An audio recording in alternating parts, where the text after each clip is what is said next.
tem essa coisa, tem que ganhar todo jogo, tem que ganhar dando espetáculo, e se isso não acontece, nada presta, tem que mandar todo mundo embora, treinador, trocar jogadores e tal, ninguém presta, todo mundo é bagre.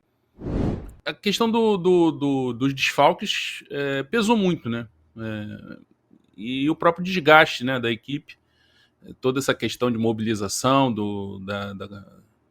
para o jogo de quinta-feira teve consequências. Agora, ontem eu falei aqui que eu tinha dúvidas em relação ao foco, em relação à concentração do time. Isso não faltou. Não teve indolência, escolher jogo, não teve. Mas isso tem um efeito colateral, que é o desgaste, né? O Flamengo, até pela necessidade que o Flamengo tem de sempre jogar em alta intensidade, pressão no campo de ataque, o jogo mais acelerado, uma rotação muito alta, isso exige muito fisicamente no time do Flamengo, né? E por isso que talvez que tenha que ir ao mercado com mais capacidade de investimento nessas janelas, nessas duas janelas, né? A janela mundial e a seguinte, para repaginar o elenco. Porque o Flamengo investiu esses anos todos em qualidade técnica, experiência, né? E está tentando ganhar os jogos. Tudo bem, tem técnica, tem experiência, mas muito na saúde, até pela questão do momento que o futebol vive, né? A gente fica observando os analistas de desempenho que estão no YouTube e tal, Falso 9, Rafael Rabelo, entre outros, William Godoy. Eles falam muito sobre força o tempo todo. Força, força, força, força, força, força. Intensidade, pressão e tal. E o Flamengo deveria ir na contramão disso, pela característica dos jogadores que contrata. Né? Não tem que duelar na saúde, tinha que se impor na técnica. Quando o adversário chega, a bola já foi. Né? E quando a técnica também está dentro da capacidade de decidir os jogos. Quando chega na cara do gol, decide. O Flamengo deveria ser aquele time mortal, tipo o Boca do Bianchi e do Riquelme. Era muito isso. Era um time que ele ditava o ritmo do jogo. Eu sei, é outro futebol. Ele ditava o ritmo do jogo, ele definia o quando acelerava, quando desacelerava, quando ia pressionar, principalmente quando jogando na Bombonera. Jogando fora de casa era um jogo mais cínico, né, como muitos gostam de falar. O Flamengo poderia ir numa certa contramão disso e se impor tecnicamente. E aí o Flamengo tenta duelar fisicamente. Ontem foi jogar com o time mais físico do Brasil, que é o Botafogo. É um time que basicamente investe em bons jogadores e tal, mas o princípio básico esse cara aqui é bom, mas ele aguenta o tranco? Ele aguenta um jogo de intensidade, um jogo físico? Então, o Flamengo tentou duelar dessa forma com o Botafogo. Lógico que quando chegasse ali no segundo tempo, até pelo dia menos de preparação e tal, ia pesar. E os desfalques, claro, iam pesar. E aí o Flamengo teve dificuldade, poderia ter perdido no chute do Marlon Freitas, né? Então, assim, o Flamengo vai ter que rever isso, essa questão das contratações. Agora, vai ter sempre um paradoxo, porque o Flamengo também contrata muito jogador experiente, com currículo e tal, com uma certa grife, porque sabe que um cara desse vai chegar aqui, vai vestir a camisa e a tendência é ele não sentir. Né? Se você contrata jogador mais jovem,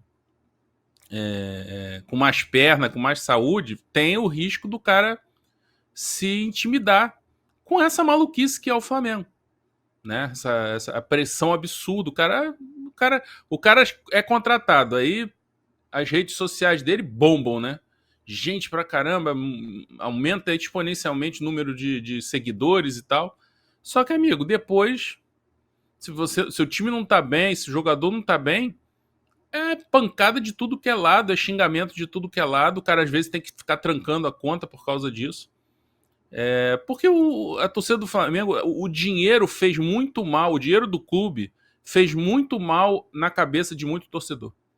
Teve gente que ficou com aquela convicção em relação ao que o Zé Calil e outros, agora não lembro, Alexandre Calil, né, que é ex-prefeito de BH, ex-presidente do Atlético Mineiro. Ele falou, olha, a hora que o Flamengo se organizar, acabou o futebol brasileiro. E a torcida abraçou isso e acreditou assim que seria uma verdade absoluta e que o Flamengo ia dominar o futebol brasileiro como um Bayern domina na Alemanha e tal, ou seja, ganhar quase sempre tudo e eventualmente um ou outro poderia ganhar, como acontecia, por exemplo, com o Santos de Pelé. Só que o Santos do Pelé foi uma exceção. E mesmo assim não ganhava sempre, perdeu o Campeonato Brasileiro para Bahia, para Cruzeiro. Então, assim, Taça Brasil, no caso, né?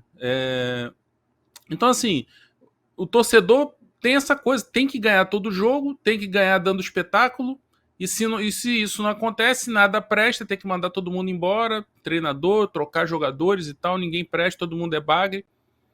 Então, fez mal para uma parte da torcida. E o Flamengo tem que, gerencialmente, administrar isso, né?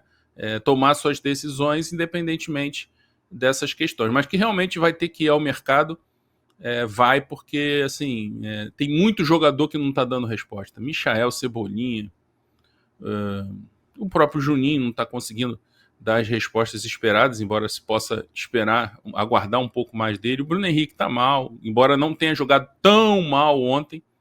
Não jogou bem, mas não foi aquele desastre. Ele acertou algumas jogadas, algumas arrancadas. Enfim, muita coisa que a gente pode discutir, muita coisa que o Flamengo precisa acertar aí pelo caminho. Mas eu concordo um pouco com o Mauro. O resultado de ontem é compreensível. E em relação ao Pedro, ele não está bem também, né? Acho que faz parte do processo de recuperação, mas nesse momento realmente ele não está acompanhando. E ele também não. Ele deveria ser incluído nesse projeto de imposição técnica. Porque, embora ele seja fisicamente privilegiado, ele não tem tanta intensidade no jogo dele, né? E ele acaba sendo prejudicado por essa proposta de jogo de muita intensidade. E ele não consegue acompanhar e nem consegue desequilibrar no que ele tem de bom, que é na sua capacidade técnica. Alô, tropa da S1 Live. A propaganda é a alma do negócio. Quer ver a sua marca estampada aqui diariamente na S1 Live? É só chamar agora no e-mail contato@s1live.com.